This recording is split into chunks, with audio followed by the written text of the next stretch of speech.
धन्यवाद वोरा साहब और मेरे साथी जो हैं उनको भी बहुत-बहुत धन्यवाद।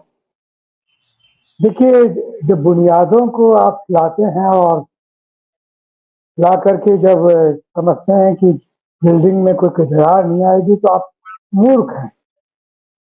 और यही हुआ है हमें 10 साल में जो शासन मिला है, उन्होंने जो पिछली सारी उपलब्धियाँ थी उनको एक तरफ रख कर के और अपना झंडा लगाने की जो चेष्टा की, इसका नतीजा है कि आज हमें भुगत रहे हैं। अमेरिका को अपनी ग्रोथ का आधार समझते हुए उनके गले लग करके उनके साथ मिलकर के चलने का इस तरीके से जुड़ना उनका और समर्पण हमारा रहा, वो बहुत खतरनाक रहा और उसी के नतीजा है कि ये जो वर्तमान टैरिफ और ये सारा सिचुएशन हम देख रहे हैं।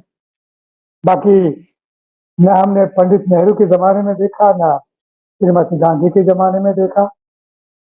ये नहीं है कि मित्रों के साथ में विवाद नहीं हुआ हो। ये सच है कि जिस टीम को दुनिया में मान्यता दिलाने में हम लोगों का काम रहा और उससे भाईचारा भी कमाल का रहा, युद्ध भी रहा, आज तकरार भी रही, लेकिन हमेशा संवाद के माध्यम से आगे बढ़ने की बात हम लोग करते रहे, उसको छोड़ा नहीं। हमारे जितना भी सीमा विवाद पर लगातार ये हो रहा था कि संवाद कीजिए और रास्ता निकालिए। कि पहली बार इस तरह का सिलसिला बना कि संवाद नहीं, 22 जगह अगर एक बार अटैक कर दिया जाए तो सब कुछ ठीक हो जाएगा।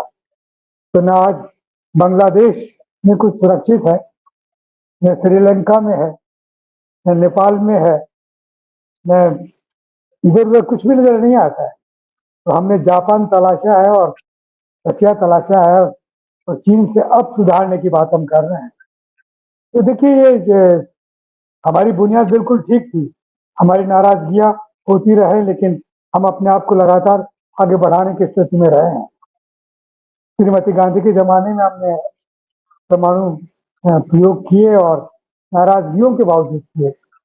लेकिन लोगों ने माना कि हमारा जो मानवीय दृष्टिकोण है, तीसरी दुनिया के जो मुल्क नवआज़ाद मुल्क जो दिशा देख रहे थे, तो उस वक़्त हमने ये कभी दावा नहीं किया हम विश्व गुरु हैं, लेकिन निश्चित रूप से भारत की ओर निगाह डाल करके देखते थे और सहयोग की अपेक्षा करते थे। तो हमने अफ्रीका में और एशिया के नवआज़ाद मुल्कों में ये सब किया। हमने अपने गले में पट्टे नहीं डलवाए, पंडित नेहरू ने नहीं डलवाए, श्रीमती गांधी ने भी नहीं डलवाए।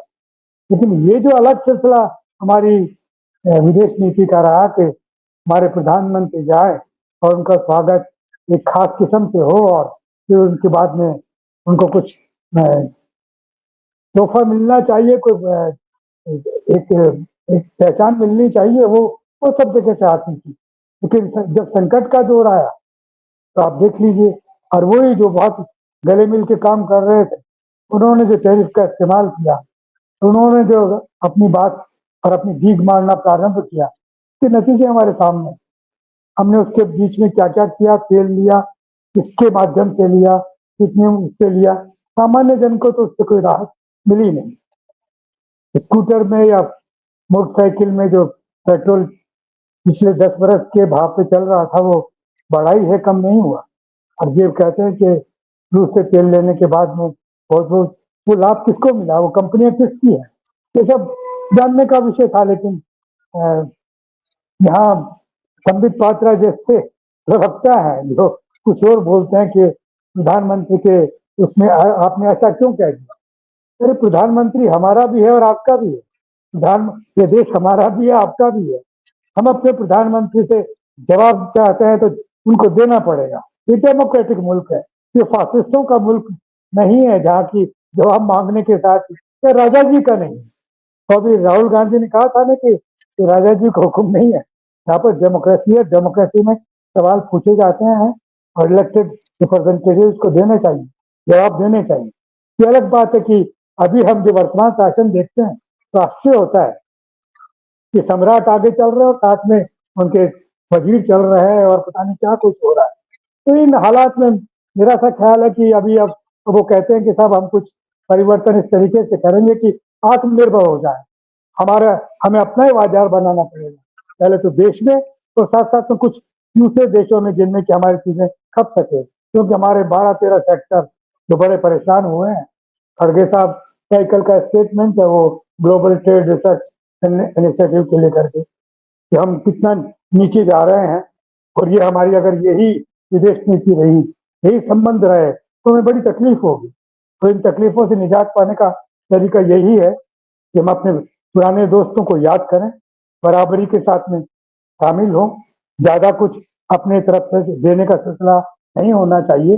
सब झप्पियों से नहीं चलता देश चलता है दोस्ती के और आदान प्रदान के साथ में, लेकिन यहाँ तो झप्पियों वाला देश हो गया कि किसी देश का प्रधानमंत्री जाता है झप्पी मारता है, इतना आनंदित होता है कि अब की बार ये वो सब कह करके आ जाते हैं। तो आज ये सब बातें याद आनी चाहिए।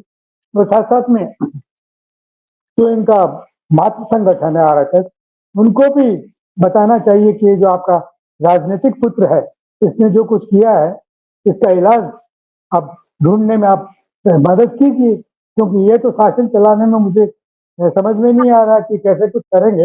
लेकिन अगर वो कहते हैं कि हम सबके लिए हैं, इनकी जो मातृ संस्था है आरएसएस, वो कहती है कि पूरा देश, हम पूरी देश की राजनीतिक पार्टियों के साथ में है।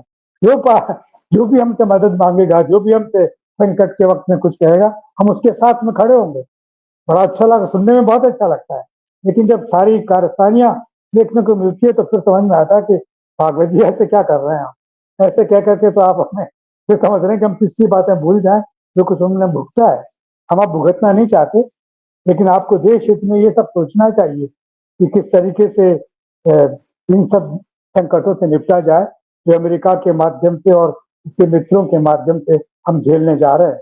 और हमारे प्रधानमंत्री जो रास्ता निकाल रहे हैं, वो रास्ता सही है या नहीं, इस पे उन लोगों का जो अर्थव्यवस्था को समझते हैं, जो मानवीय दृष्टिकोण से सोचते हैं, जो दुनिया में भाईचारा चाहते हैं, जो कहीं पर युद्ध नहीं संवाद का रास्ता चाहते हैं, ऐसे ऐसे पॉलिटिशियंस के साथ में, ऐसे राजनेताओं के साथ में और ऐसे अर्थशास्त्रियों के साथ में चर्चा होनी चाहिए, रास्ता निकाला जाना चाहिए। जी सॉरी, गला बहुत खराब है मेरा, तो